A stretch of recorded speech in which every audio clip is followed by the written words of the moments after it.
Hi అండి. 'రావణ్ చెరలో Sita' part 63. అక్కడ జరిగింది ఏంటి అనేది ఆర్యకు మాత్రమే తెలుసు. ఆర్య సైలెంట్‌గా అక్కడి నుంచి వెళ్ళిపోయాడు. ఈ రాధి ఎప్పుడూ ఇంతే, అందరికీ టెన్షన్ పెట్టిస్తుంది అని అనుకుంటూ రాధి దగ్గర సీత, రాజేశ్వరి గారు ఉన్నారు.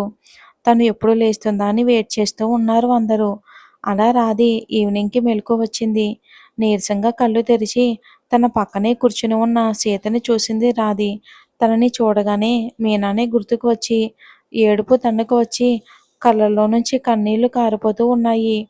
ఏదో ఆలోచనలో ఉన్న సీత ఆ వెక్కిళ్ళ సౌండ్‌కి రాధి వైపు చూడగా తను ఏడుస్తూ కనిపించింది. సీత కంగారుగా రాధిని దగ్గరికి తీసుకుని, "రాధి, ఏమయ్యిందిరా? ఎందుకంతలా ఏడుస్తున్నావు? ఏం జరిగింది?" అని కంగారుగా సీత అడుగుతూ ఉంటే రాధి సీతని గట్టిగా హత్తుకుని గుక్కపట్టి మరీ ఏడుస్తూ ఉంది. సీతకి అంతా కూడా అయోమయంగా ఉంది. అసలు రాధి ఎందుకు అంతలా బాధపడుతుందో తెలియక బాధగా రాధిని సరిగ్గా కూర్చోబెట్టి తనని గట్టిగా పట్టుకుని తల దించుకొని ఉన్న రాధిని చూసి, "ఏమయ్యింది రాధి? ఎందుకు అంతలా బాధపడుతున్నావు? ఏం జరిగిందమ్మా? ఈ అక్కతో చెప్పొచ్చు కదా! నేను ఉన్నానుగా. ఏం జరిగిందో చెప్పు. ఎందుకు ఇలా టెన్షన్ తీసుకుని ఇలా ఇంతలా బాధపడి హెల్త్ పాడు చేసుకుంటావు? చెప్పు, నీకోసం మేమంతా లేమా? అసలు ఏమయ్యిందో చెప్పరా?" అని లాలనగా అడుగుతుంది సీత. అప్పటికే రాజేశ్వరి గారు బయటికి వెళ్ళిపోయారు. అందుకే సీత ఒక్కతే ఉండడంతో అలా ఏడుస్తూ ఉంది రాధి. "ఏం లేదక్కా, నేను నార్మల్‌గానే ఉన్నాను. ఎందుకో బాధ అనిపిచ్చింది. నాకెందుకో లోన్‌లీగా అనిపిచ్చింది. అంతే, అంతకు మించి ఏమీ లేదక్కా. నువ్వేమీ కంగారు పడకు" అని సర్ది చెబుతుంది రాధి. కానీ సీతకి అనుమానంగానే ఉంది. కానీ ఏమీ చెప్పలేక, ఇంకా తనని ఎక్కువ ఇబ్బంది పెట్టలేక, తన హెల్త్ అంతా సెట్ అయ్యాక అన్ని విషయాలు మాట్లాడుకోవచ్చు అని అనుకుని, "సరే మరి, నిన్నేమీ అడగను కానీ, నువ్వు ముందు నీ మనసులో ఉన్న కంగారు, టెన్షన్ అన్నీ వదిలేసేయి. నీ వల్ల ఇంట్లో అందరూ కూడా చాలా టెన్షన్ పడుతున్నారు రాధి. అంటే నువ్వంటే ఎంత ఇష్టమో తెలుసా? నువ్వు ఎప్పుడూ లోన్లీగా ఫీల్ అవ్వద్దు. నీకేం అవసరం వచ్చినా సరే, ఏం బాధొచ్చినా సరే, ఈ అక్క ఉంది అని మాత్రం అస్సలు మర్చిపోవద్దు. సరేనా?" అని నవ్వుతూ అనగానే, సరే అన్నట్టు తల ఊపింది రాధి. ఇంక రాధికి హాట్ సూప్ తాగించి, మెడిసిన్ వేసి, పడుకో అని తనకి నిండుగా బ్లాంకెట్ కప్పగానే రాధి అసలు పడుకోకుండా సీత ఒడిలో తల పెట్టుకుని పడుకుంది. తన చేష్టలను చూసి మనసులో నవ్వుకుని తనకి మంచిగా బ్లాంకెట్ కప్పి తన తల నిమురుతూ కూర్చుంది సీత. రాధిని అలా చూస్తుంటే సేమ్ తనకి మీనానే గుర్తుకు వస్తుంది. ఎందుకంటే మీనాకి హెల్త్ ఎప్పుడైనా బాగోలేనప్పుడు సీత ఒడిలో పడుకుని రెస్ట్ తీసుకుంటూ ఉంటుంది మీనా. అలా తనకి మీనా గుర్తుకు వచ్చి కళ్ళల్లో నీళ్లు తిరిగాయి సీతకి. తనని కలిసి చాలా రోజులవుతుంది. ఏం చేస్తుందో ఏంటో అల్లరి పిల్ల అని మనసులో అనుకుని రాధి తలని నిమురుతూ అక్కడే ఉంది. సీత నైట్ అంతా కూడా రాధీనే వెళ్ళనివ్వలేదు సీతని. అలా నెక్స్ట్ డేకి రాధీకి మొత్తం సెట్ అయ్యింది. అలా బయటికి వచ్చి ఇంట్లో అందరితో కాసేపు తిట్లు తినిపించుకుని, ఎందుకంటే బాగా టెన్షన్ పడటం వలన ఫీవర్ వచ్చింది కదా! అందుకే ఏ టెన్షన్స్ ఉన్నాయి అని బాగా తిట్టిపోశారు ఇంట్లో అంతా కూడా. కానీ వాళ్ళవేమీ పట్టించుకోకుండా సైలెంట్‌గా ఫోన్‌లో లూడో గేమ్ ఆడుతూ టైం పాస్ చేస్తుంది రాధి. ఇది ఎప్పటికీ చిన్నపిల్లలాగే ఉంటుంది. ఇది మారదు అని రాజేశ్వరి గారు తిట్టి అక్కడి నుంచి వెళ్ళిపోయారు.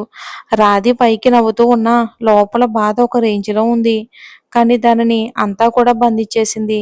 ఆర్యని మొత్తంగా మర్చిపోవాలని ఫిక్స్ అయ్యింది రాధి. ఇప్పటినుంచి ఆర్య గురించి ఒక్క మాట కూడా మాట్లాడవద్దు. అసలు ఎదురు కూడా పడొద్దు అని గట్టిగా ఫిక్స్ అయిపోయింది రాధి. అలానే సోఫాలో కూర్చుని గేమ్స్ ఆడుతూ ఉంది. అప్పుడే అక్కడికి వచ్చాడు ఆర్య. రాధికి కొంచెం దూరంలో కూర్చుని రాధి అని చిన్నగా పిలిచాడు ఆర్య. ఆ పిలుపుకే ఒక్కసారిగా మళ్ళీ నిన్నేం జరిగిందో గుర్తుకు వచ్చి ఇంకక్కడ ఉండాలి అనిపించగా లేచి అక్కడి నుంచి వెళ్ళిపోయింది రాధి. వెళ్ళిపోతున్న రాధిని చూసి, ఏంటిది, మాట్లాడదాం అనుకుంటే అలా వెళ్ళిపోతుంది. అయినా ఏదో మాట్లాడదామని అనుకున్నా. అదే విననప్పుడు నాకెందుకులే, నాకే మంచిది కదా అని మనసులో అనుకుంటూ ఫోన్ రావడంతో గార్డెన్‌లోకి వెళ్ళిపోయాడు ఆర్య. రాధీకి మళ్ళీ మనసంతా బాధగా మారిపోయింది. ఎక్కడికి వెళ్ళాలో తెలియక డైరెక్ట్‌గా కిచెన్ రూమ్‌కి వెళ్ళింది. కిచెన్ రూమ్‌లో సీత వంట చేస్తూ బిజీగా ఉంది. "అక్క ఏం చేస్తున్నావు?" అని సీత పక్కకు వచ్చి నిలబడింది రాధి.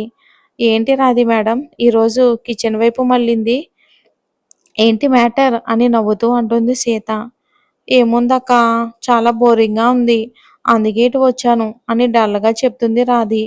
"ఏమైంది రాధి? అసలెందుకిలా ఉంటున్నావు? అసలు నీకేమయింది? ఈ 6 మంత్స్‌లో అసలు నువ్వు ఒక మనిషిలానే లేవు. ఏదో ఆలోచిస్తున్నావు, ఏదో చేస్తూ ఉన్నావు" అని డౌట్‌గా అడుగుతుంది సీత. అలా ఏం లేదులే అక్క. నేను నార్మల్‌గానే ఉన్నాను. స్టడీ కంప్లీట్ అయింది కదా! నెక్స్ట్ ఏమైనా ప్లాన్ చేద్దామా అని ఆలోచిస్తున్నాను అంతే. అంతకు మించి నాకేం ఆలోచనలుంటాయి అక్క అని నవ్వుతూ సమాధానమిస్తుంది రాధి. ఏమో రాధి, కానీ నీలో ఏదో అయితే తేడా బాగా కొడుతుంది. నువ్వు చెప్పాలి అని అనుకోవటం లేదు. కానీ ఎప్పుడో ఒకప్పుడు అది బయట పడుతుంది కదా!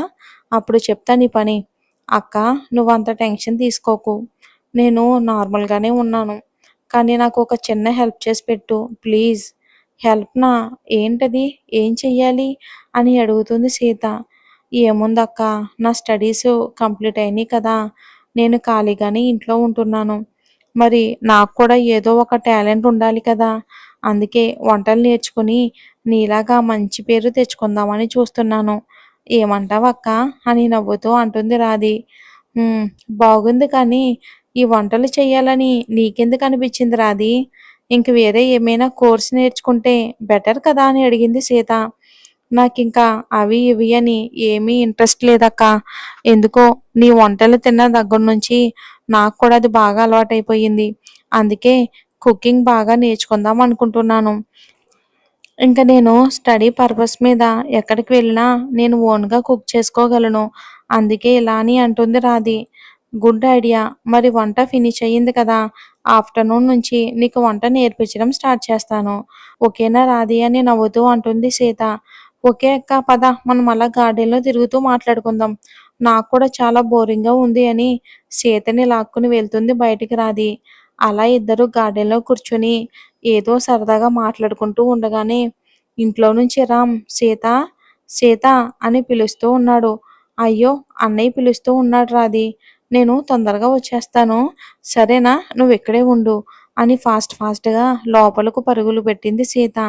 సీత కంగాన్ని చూసి నవ్వుతూ అలానే గ్రాస్ మీద కూర్చుని నాకిక్కడ ఉండాలని లేదు. తొందరగా నేను అమెరికా వెళ్ళిపోవాలి. ఏమి ఏమైనా స్టడీస్ చేయాలి.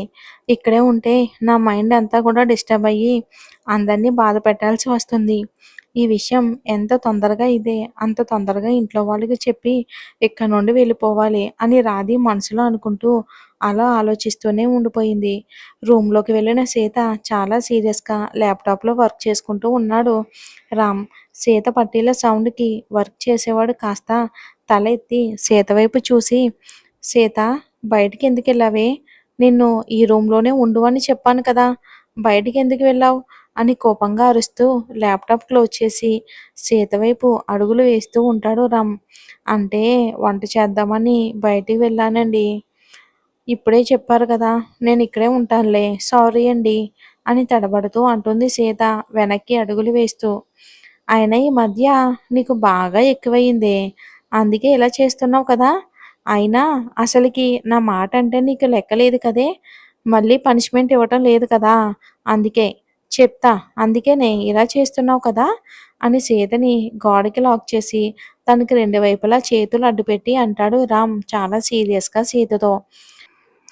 అయినా మీరు, మీరు రోజూ నాకు పనిష్మెంట్ ఇస్తూనే ఉన్నారు కదండీ!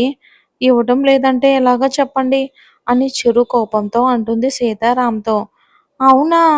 ఎప్పుడిచ్చానే నీకు పనిష్మెంటు? అయినా బాగా తక్కువవుతున్నాయి. అందుకే ఈ రోజు నుంచి ఫుల్‌గా ఇవ్వాలని ఫిక్స్ అయిపోయాను. అందుకే ఇప్పుడు నిన్ను పిలిచి ఇంక స్టార్ట్ చేయడమే లేటని సీతని 2 చేతుల్లోకి ఎత్తుకున్నాడు రామ్. ఎందుకే అంతలా సిగ్గుపడతావు? అయినా మన పెళ్ళయ్యి 8 మంత్స్ అవుతుంది. ఇప్పటికి కూడా నన్ను చూడాలంటే ఎందుకే వణికిపోతావు? అయినా ఎందుకే అంత భయం నేనంటే? ఇంకలా మెల్లిగా ఇద్దరూ ఒకరిలో ఒకరు ఎంతో ఇష్టంగా కలిసిపోయారు. ఇక్కడ సూర్య, సత్యల పరిస్థితి కూడా ఇంతే. అలా మెల్లిగా రోజులు కూడా గడుస్తూ ఉన్నాయి. మరి ఏం జరుగుతుందో రాధి, ఆర్యల పరిస్థితి వచ్చే ఎపిసోడ్‌లో చూద్దాం. Thanks for watching.